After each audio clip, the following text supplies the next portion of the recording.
ഫലസ്തീനും ഗാസയും മറ്റ് രാജ്യങ്ങളും പശ്ചിമേഷ്യയും ഫാസിസ്റ്റ് ഭരണകൂടത്തിന്റെ ഭീകരതകളും ജീവിതത്തിന്റെ പ്രതിസന്ധികളും ഓരോന്ന് പരീക്ഷണത്തിന്റെ കൂരമ്പകളായി ജീവിതത്തിലേക്ക് കടന്നു വരുമ്പോൾ ഇങ്ങനെ ലോകത്ത് പരീക്ഷണങ്ങളും പ്രതിസന്ധികളും പീഡനങ്ങളും താടനങ്ങളും ദണ്ഡനങ്ങളും ദംസനങ്ങളും കടങ്ങളും രോഗങ്ങളും ആദികളും വ്യാധികളും ദുഃഖങ്ങളും ദുരിതങ്ങളും ഒക്കെ ഒന്നിടപെടാതെ നമ്മുടെ ജീവിതത്തിൽ ഇങ്ങനെ വരുന്നത് എന്തിനു വേണ്ടിയാണ്? അള്ളാഹുവിന്റെ പരീക്ഷണങ്ങളാണ്. ഈ സമയത്ത് ഈ അടിമയുടെ മാനസികാവസ്ഥ എന്താണ്?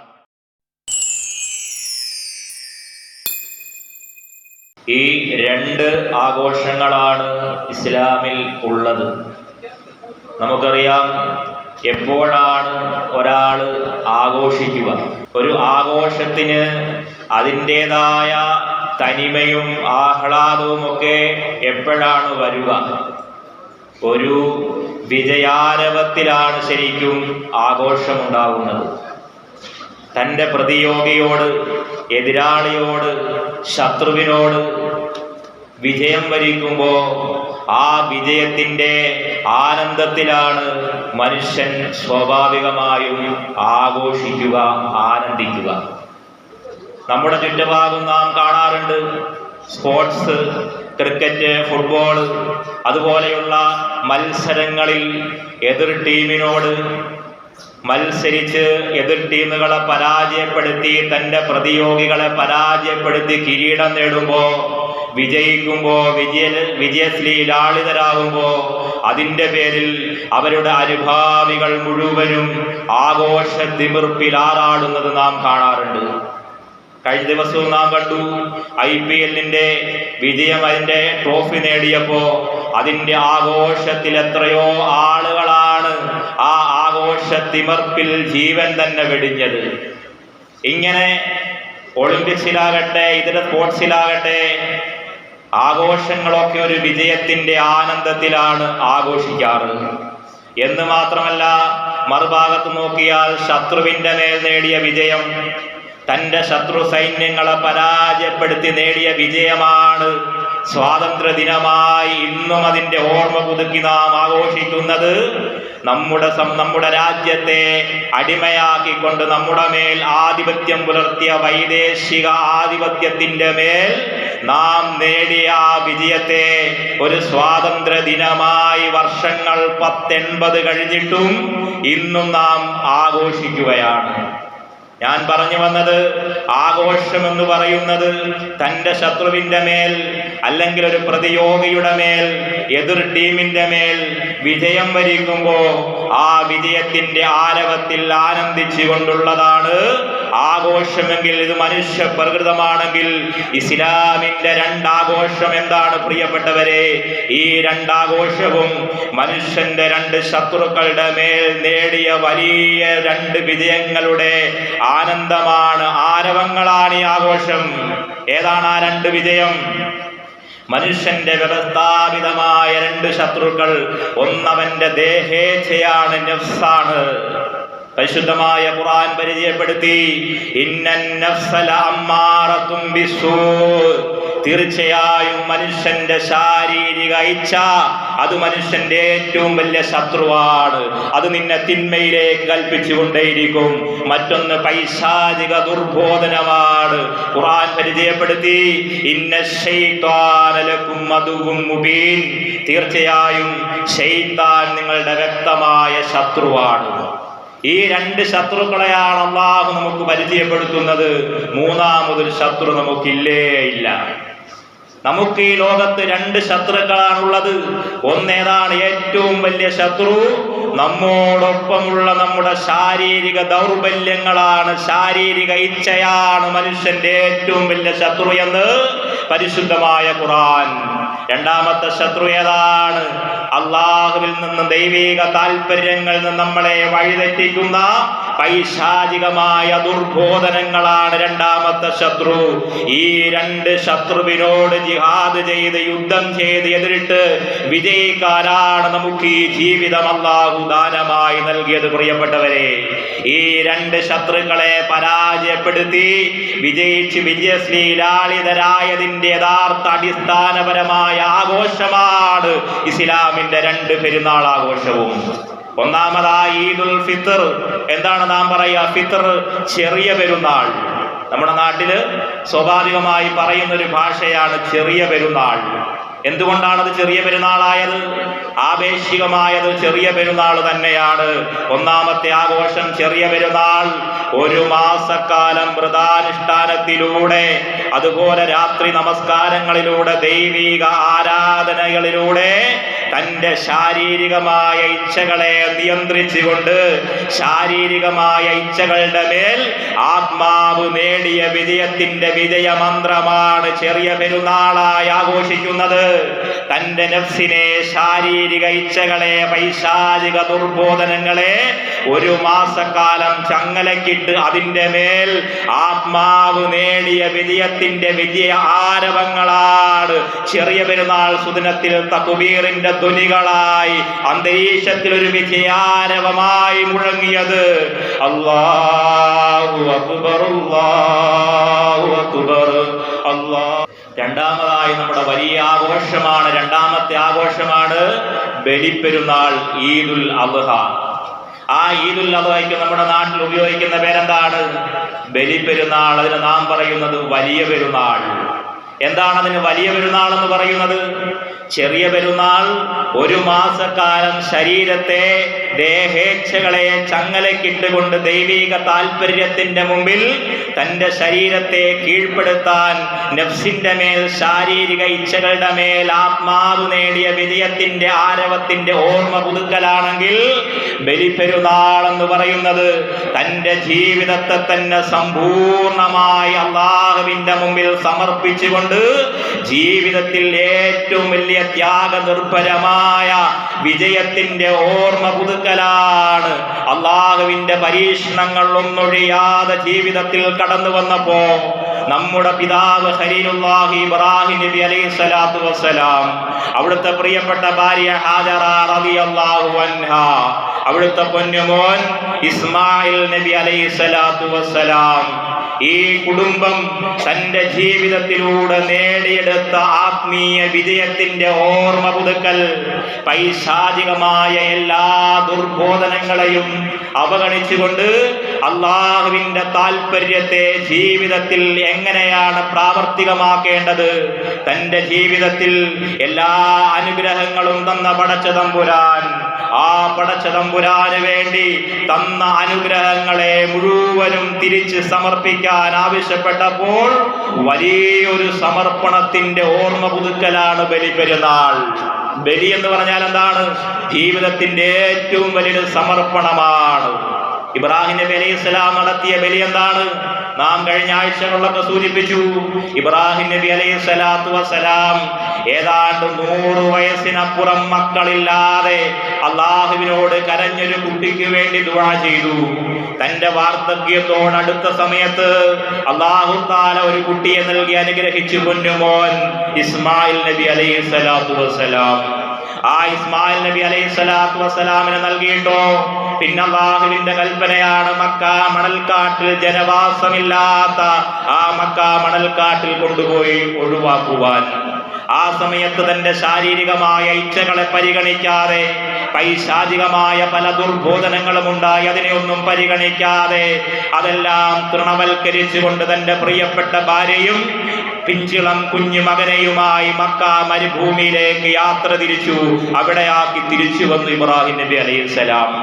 8-9 വയസ്സായ സമയത്ത് പിന്നെ അള്ളാഹുവിന്റെ കൽപ്പന, തന്റെ കുഞ്ഞിളം പൈതലിന്റെ ശിരസ് ഛേദിക്കാൻ, മൂർച്ചയുള്ള ഈർച്ചവാളുകൊണ്ട് തന്റെ പൊന്നുമോന്റെ കഴുത്തറക്കാൻ അള്ളാഹുവിന്റെ കൽപ്പനയുണ്ടാകുമ്പോഴും ദേഹേച്ഛ പറഞ്ഞു വരുതേ എന്ന്, പൈശാചിക ദുർബോധനങ്ങൾ വന്നു വരുതേ എന്ന്. പക്ഷേ ഇബ്രാഹിം നബി അലൈഹിസ്സലാം തനിക്ക് തന്ന എല്ലാ അനുഗ്രഹങ്ങളും അള്ളാഹുവിൻ്റെതാണ്, അള്ളാഹുവിന്റെ അനുഗ്രഹമാണെന്ന് മനസ്സിലാക്കി ആ നാഥന്റെ താല്പര്യത്തിന്റെ മുമ്പിൽ എന്റെ എല്ലാം സമർപ്പിക്കാൻ തയ്യാറാണ് എന്ന വലിയൊരു സമർപ്പണത്തിന്റെ, വലിയ ത്യാഗത്തിന്റെ, തന്റെ പൊന്നുമോനെ പോലും അള്ളാഹുവിന് വേണ്ടി ബലിയിറക്കാൻ തയ്യാറായ ഖലീലുല്ലാഹി ഇബ്രാഹിം നബി അലൈഹിസ്സലാം.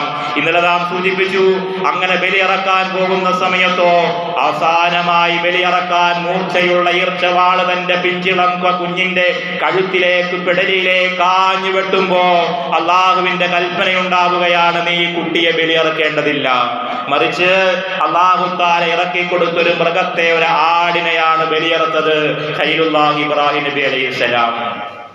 അള്ളാഹുവിന് വേണ്ടത് ഈ ബലിയല്ല, ഈ മാംസമോ രക്തമോ അല്ല അള്ളാഹുവിന് വേണ്ടത്, നമ്മുടെ സമ്പത്തല്ല അള്ളാഹുവിന് വേണ്ടത്. അള്ളാഹു തന്ന നിഅമത്തുകളൊന്നും അള്ളാഹുവിന് ആവശ്യമില്ല. അള്ളാഹു നോക്കുന്നത് നമ്മുടെ ഹൃദയത്തിലേക്കാണ്. ഞാൻ കൊടുത്ത അനുഗ്രഹങ്ങളിൽ മതിമറന്ന് ജീവിതത്തിൽ പരിലസിക്കുകയാണോ, അതല്ല എന്നെ ഇവൻ ഹൃദയത്തിലെ അടിമ എത്രത്തോളം സ്നേഹിക്കുന്നു, അതാണ് അള്ളാഹു തആല നമ്മെ നോക്കിക്കൊണ്ടിരിക്കുന്നത്. ഈ അടിമ എന്നെ എത്രത്തോളം സ്നേഹിക്കുന്നു, എനിക്കിവന്റെ ഉള്ളിൽ എത്ര സ്ഥാനമുണ്ട്, ഇതാണ് അല്ലാഹു തആല നോക്കുന്നത്. ഇബ്രാഹിം നബി അലൈഹിസ്സലാം തന്റെ ജീവിതം കൊണ്ട് തെളിയിച്ചു, എന്റെ ഹൃദയത്തിൽ ഏറ്റവും വലുത് അല്ലാഹുവാണ്, ഏറ്റവും വലുത് അല്ലാഹുവാണ്. നാം ഈ പറയുന്ന വാക്ക് തക്ബീർ ധ്വനികളായി അല്ലാഹു അക്ബർ എന്ന് പറയുമ്പോ ഇബ്രാഹിം നബി അലൈഹിസ്സലാം യഥാർത്ഥത്തിൽ അത് ഹൃദയം കൊണ്ട്, ജീവിതം കൊണ്ട് പറഞ്ഞയാളാണ്. എനിക്ക് വലുത് സമ്പത്തല്ല, എനിക്ക് വലുത് ഭാര്യ മക്കളല്ല, എനിക്ക് ഏറ്റവും വലുത് എന്റെ ജീവനല്ല, എന്റെ ശരീരമല്ല, അല്ലാഹുവാണ് വലുത് എന്ന അല്ലാഹു അക്ബറിന്റെ മന്ത്രധ്വനിയെ ജീവിതം കൊണ്ട് പ്രായോഗികവൽക്കരിച്ചയാളാണ് ഖലീലുല്ലാഹി ഇബ്രാഹിം നബി അലൈഹിസ്സലാം. അങ്ങനെ തന്റെ കുട്ടിയുടെ കഴുത്തറക്കാൻ, അള്ളാഹുവിന് വേണ്ടി അറക്കാൻ തയ്യാറായ ആളാണ് ഇബ്രാഹിം നബി അലൈഹിസ്സലാം. അത് ജീവിതത്തിന്റെ വലിയൊരു ത്യാഗമാണ്. അതുകൊണ്ട് ആ ത്യാഗത്തെ അനുസ്മരിക്കുമ്പോൾ, ആ വലിയ ത്യാഗത്തിന്റെ മുമ്പിൽ നാം വലിയ പെരുന്നാൾ തന്നെയാണിത്, അല്ലെ? വലിയ ത്യാഗത്തെ അനുസ്മരിക്കുമ്പോൾ അത് വലിയ പെരുന്നാളായി.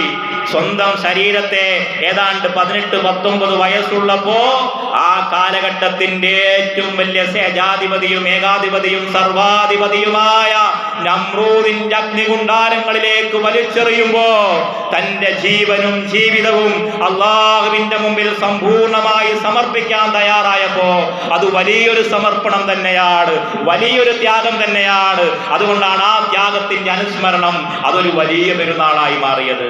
അത് വലിയ പെരുന്നാൾ തന്നെയാണ് പ്രിയപ്പെട്ടവരെ. അങ്ങനെ ആ ഇബ്രാഹിം നബിയുടെയും പ്രിയപ്പെട്ട ഭാര്യ ഹാജറ റളിയല്ലാഹു അൻഹയുടെയും അവിടുത്തെ പൊന്നുമോൻ ഇസ്മായിൽ നബി അലൈഹിസ്സലാമയുടെയും ജീവിതത്തിന്റെ ഓരോ ഘട്ടങ്ങളും അത് വലിയ ത്യാഗമാണ്, വലിയ സമർപ്പണമാണ്, സമ്പൂർണമായ സമർപ്പണമാണ്. അതുകൊണ്ട് ആ സമർപ്പണത്തിന്റെ ഓർമ്മ പുതുക്കൽ അത് വലിയൊരു പെരുന്നാൾ തന്നെയാണ്. എല്ലാ ശാരീരിക ഇച്ഛകളുടെ മേലും, എല്ലാ പൈശാചികമായ ദുർബോധനങ്ങളുടെ മേലും നമ്മുടെ പൂർവീയ പിതാവ് ഇബ്രാഹിം നബി അലൈഹിസ്സലാം നേടിയ വിജയത്തിന്റെ ആരവത്തിന് ഓർമ്മ പുതുക്കിക്കൊണ്ട് ഞാനും ഇതാ എന്റെ എല്ലാ ശാരീരിക ഇച്ഛകളെയും പൈശാചിക ദുർബോധനങ്ങളെയും കുഴിച്ചു മൂടിക്കൊണ്ട് അള്ളാഹുവിന് വേണ്ടി എന്റെ ജീവിതത്തെ സമർപ്പിക്കാൻ, അവന്റെ താല്പര്യത്തിലാക്കി എന്റെ ആയുസിനെ മുമ്പോട്ട് ചലിപ്പിക്കാൻ തയ്യാറാണ് എന്ന ഒരു വിജയത്തിന്റെ ആരവമാണ് വലിയ പെരുന്നാളിന്റെ തക്ബീർ ധ്വനികളായി അന്തരീക്ഷത്തിലൂടെ അലയടിക്കുന്നത്. പ്രിയപ്പെട്ടവരെ, അല്ലാഹു അക്ബർ, അല്ലാഹു അക്ബർ, അല്ലാഹു. പെരുന്നാൾ ദിവസത്തെ ഏറ്റവും പ്രധാനപ്പെട്ട ഒരു ആഘോഷം, നമ്മുടെ ആഘോഷത്തിന്റെ ഏറ്റവും വലിയൊരു ഭാഗമാണ് പെരുന്നാൾ നമസ്കാരം എന്ന് പറയുന്നത്. അതിനുശേഷം പെരുന്നാൾ ദിവസത്തെ ഏറ്റവും പുണ്യമായ കർമ്മമാണ് ബലികർമ്മം. ആ ബലികർമ്മത്തിന് വേണ്ടി തയ്യാറായവരാണ് നാം എല്ലാവരും. ഇബ്രാഹിം നബി അലൈഹിസ്സലാമയോട് തന്റെ മകനെയാണ് അറക്കാൻ പറഞ്ഞതെങ്കിൽ അതിനു വേണ്ടി തയ്യാറായി, അള്ളാഹുവിന് വേണ്ടത് തന്റെ മകനെ ആയിരുന്നില്ല, മറിച്ച് അറക്കാൻ തയ്യാറായ സന്നദ്ധമായ മനസ്സായിരുന്നു അള്ളാഹുവിന് വേണ്ടത്. അതുപോലെ നമ്മോടും അല്ലാഹു തആല ബലികർമ്മം കൽപ്പിക്കുമ്പോ അള്ളാഹുവിന് വേണ്ടത് ഈ രക്തമോ മാംസമൊന്നുമല്ല. അള്ളാഹ് പറഞ്ഞു, അത് നിങ്ങൾ ഭക്ഷിച്ചു കൊള്ളുക, നിങ്ങളുടെ സുഹൃത്തുക്കളെ, നാട്ടുകാരെ നിങ്ങൾ ഭക്ഷിപ്പിച്ചു കൊള്ളുക, നിങ്ങളുടെ ബന്ധുമിത്രാദികൾ, കൂട്ടുകുടുംബാദികൾ, നാട്ടുകാർ, നിങ്ങളെല്ലാവരെയും ഭക്ഷിപ്പിച്ചു കൊള്ളുക. ആ ഭക്ഷണം കഴിച്ച് നിങ്ങൾ സന്തോഷിച്ചു കൊള്ളുക. അള്ളാഹുവിന് വേണ്ടത് ഈ അറക്കാൻ, അള്ളാഹുവിന് വേണ്ടി സമർപ്പിക്കാനുള്ള ത്യാഗ സന്നദ്ധതയാണ്. ആ ഒരു മനസ്സാണ് അള്ളാഹുവിന് വേണ്ടത്. ഇത് അള്ളാഹു ഖുർആനിൽ വിശദീകരിച്ചു.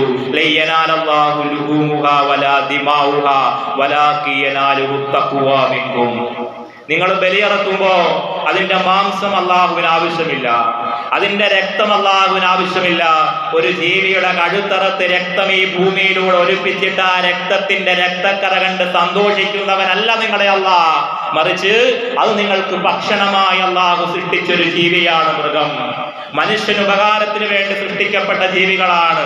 അതിന്റെ എല്ലാ മര്യാദകളോടും മറുത്ത് അതിന്റെ മാംസം നിങ്ങൾ ഭക്ഷിച്ചു കൊള്ളുക. അല്ലാഹു വേണ്ടത് നിങ്ങളുടെ ഹൃദയത്തിന്റെ തഖ്വയാണ്, ദൈവിക സൂക്ഷ്മതയാണ്, സമർപ്പണ മനോഭാവമാണ്. എന്റെ ജീവിതത്തിൽ എല്ലാ അനുഗ്രഹങ്ങളും തന്ന അല്ലാഹുവേ, നിന്റെ കൽപ്പനകൾക്ക് വിധേയരായി ജീവിക്കാൻ ഞാനിതാ തയ്യാറാണ്. നിനക്ക് ഇബാദത്ത് ചെയ്തുകൊണ്ട് നിന്റെ പള്ളികളിൽ വന്ന് ഇബാദത്തിലായി നമസ്കാരം നിർവഹിച്ച് തസ്ബീഹും തഹ്മീദും ചെയ്ത് ഇബാദത്തിലായി മുഴുകാൻ എന്റെ ജീവിതത്തെ ഞാനിതാ സമ്പൂർണ്ണമായി സമർപ്പിക്കാൻ തയ്യാറാണ്. നീ തന്ന സമ്പത്തിൽ നിന്നൊരംശം നിന്റെ മസ്ജിദുകൾക്ക് വേണ്ടി, പരിപാലനങ്ങൾക്ക് വേണ്ടി, നിന്റെ സഹജീവികൾക്ക് വേണ്ടി, നിന്റെ സഹസൃഷ്ടികൾക്ക് വേണ്ടി സമർപ്പിക്കാൻ ഞാനിതാ തയ്യാറാണ്. നീ തന്ന ആരോഗ്യം ഞാനിതാ നിന്റെ ഇഷ്ടത്തിലായി നിന്റെ സഹസൃഷ്ടികളുടെ നന്മയ്ക്ക് വേണ്ടി ചെലവഴിക്കാൻ തയ്യാറാണ്. ഇങ്ങനെ അല്ലാഹു തന്ന ഈ നിഅമത്തിനെ അല്ലാഹുവേ ഞാൻ നിനക്ക് വേണ്ടി സമർപ്പിക്കാൻ തയ്യാറാണ് എന്ന ആ മനോഭാവമാണ് അല്ലാഹുവിന് വേണ്ടത്. സമ്പൂർണമായി എന്തും അല്ലാഹുവിന് വേണ്ടി ചെയ്യാനുള്ള ഒരു മാനസിക സ്നേഹമുണ്ടല്ലോ, ആ റബ്ബിനോടുള്ള സ്നേഹം, അതാണ് അല്ലാഹുവിന് ആവശ്യം. ആ ഒരു മാനസികാവസ്ഥയാവണം നമുക്കും ഉണ്ടാവേണ്ടത്. ഈ ബലിപെരുന്നാളിന്റെ സുദിനത്തിൽ നാം ഒക്കെ ഒരുമിച്ച് കൂടുമ്പോൾ നമുക്ക് ഈ ഇബാദത്തുകൾ, നാം പള്ളി നിർമ്മിക്കുന്നത് നമുക്ക് വേണ്ടിയാണ്, നമുക്ക് ഇബാദത്ത് ചെയ്യാൻ. ഇങ്ങനെ ജീവിതത്തിൽ ഓരോ ഘട്ടങ്ങളും നമ്മുടെ ഈമാൻ എന്ന് പറഞ്ഞാൽ അല്ലാഹുവിനോടുള്ള സ്നേഹവും ബന്ധവും അത് പരീക്ഷിക്കുന്നതിന് വേണ്ടിയാണ് അല്ലാഹു തആല നിശ്ചയിച്ചിട്ടുള്ളത്. ഇബ്രാഹിം നബിയുടെ ജീവിതത്തിൽ പരീക്ഷണങ്ങൾ കൊടുത്തെന്തിനാണ്? ഈ പരീക്ഷണ സമയങ്ങളിലൊക്കെ ഇവന്റെ മാനസിക അവസ്ഥ എന്താണ് എന്ന്. ഇങ്ങനെ ലോകത്ത് പരീക്ഷണങ്ങളും പ്രതിസന്ധികളും പീഡനങ്ങളും താടനങ്ങളും ദണ്ഡനങ്ങളും ദംസനങ്ങളും കടങ്ങളും രോഗങ്ങളും ആദികളും വ്യാധികളും ദുഃഖങ്ങളും ദുരിതങ്ങളും ഒക്കെ ഒന്നിടപെടാതെ നമ്മുടെ ജീവിതത്തിൽ ഇങ്ങനെ വരുന്നത് എന്തിനു വേണ്ടിയാണ്? അല്ലാഹുവിന്റെ പരീക്ഷണങ്ങളാണ്. ഈ സമയത്ത് ഈ അടിമയുടെ മാനസികാവസ്ഥ എന്താണ്? അവന് ഞാനാണോ വലുത്, അല്ല ഈ ദുനിയാവിന്റെ സുഖഭോഗങ്ങളാണോ വലുത്? ഇവിടുത്തെ സുഖജീവിതത്തിന്റെ ആസ്വാദനമാണോ അവന് വലുത്, അല്ല ഞാനാണോ വലുത്?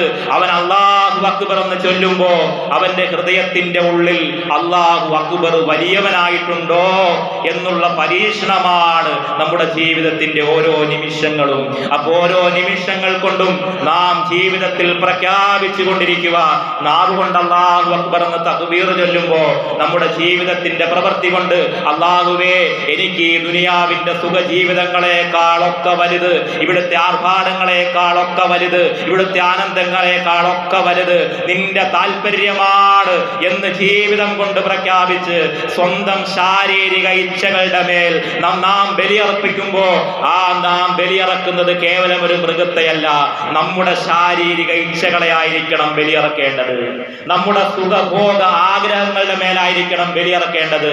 അല്ലാഹുവിന്റെ താല്പര്യങ്ങൾക്കപ്പുറം നമ്മുടെ ഹൃദയത്തിൽ നമ്മുടെ ശാരീരിക ഇച്ഛകൾ വളർത്തിയുണ്ടാക്കിയ എല്ലാ താല്പര്യങ്ങളുടെ മേലും കത്തിവെച്ചുകൊണ്ട് അല്ലാഹുവേ നിന്റെ താല്പര്യമല്ലാത്ത, നിന്റെ പ്രവാചകന്റെ ജീവിതചര്യയല്ലാത്ത ഒരു താല്പര്യവും എനിക്കില്ല. അങ്ങനത്തെ എല്ലാ ഭോഗപരതയുടെ, ശാരീരിക ഇച്ഛയുടെ എല്ലാ ഭോഗപരതയുടെ താല്പര്യങ്ങളുടെ മേലും ഞാൻ കത്തിവെക്കുകയാണ് എന്ന ഉദ്ദേശത്തോടെയാവണം നാം ബലിയറക്കേണ്ടതും ആ ബലികർമ്മത്തിൽ പങ്കാളിയാവേണ്ടതും.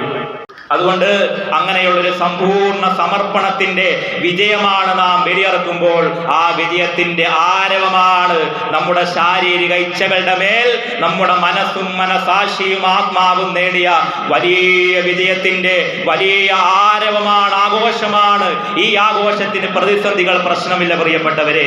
പരീക്ഷണങ്ങൾ വർദ്ധിക്കുമ്പോൾ ഫലസ്തീനും ഗാസയും മറ്റ് രാജ്യങ്ങളും പശ്ചിമേഷ്യയും ഫാസിസ്റ്റ് ഭരണകൂടത്തിന്റെ ഭീകരതകളും ജീവിതത്തിന്റെ പ്രതിസന്ധികളും ഓരോന്ന് പരീക്ഷണത്തിന്റെ കൂരമ്പകളായി ജീവിതത്തിലേക്ക് കടന്നു വരുമ്പോ ഈ പരീക്ഷണങ്ങൾക്ക് മുമ്പിൽ പതറാതെ എന്റെ ആത്മീയ ഔന്നത്യത്തിലേക്ക് പടച്ചതമ്പുരാൻ എന്ന കാൽപാതകളാണ് എന്ന്, കടൽപാതകളാണെന്ന് മനസ്സിലാക്കി അതിനെ ചവിട്ടി ഈ ഭൗതികമായ ഭോഗപരതയുടെ മുമ്പിൽ ആത്മാവ് നേടിയ വിജയത്തിന്റെ വിജയാരവമായി നാം പെരുന്നാൾ ആഘോഷത്തിലേക്ക് കടക്കുകയാണ് പ്രിയപ്പെട്ടവരെ. അല്ലാഹു അക്ബർ, അല്ലാഹു അക്ബർ.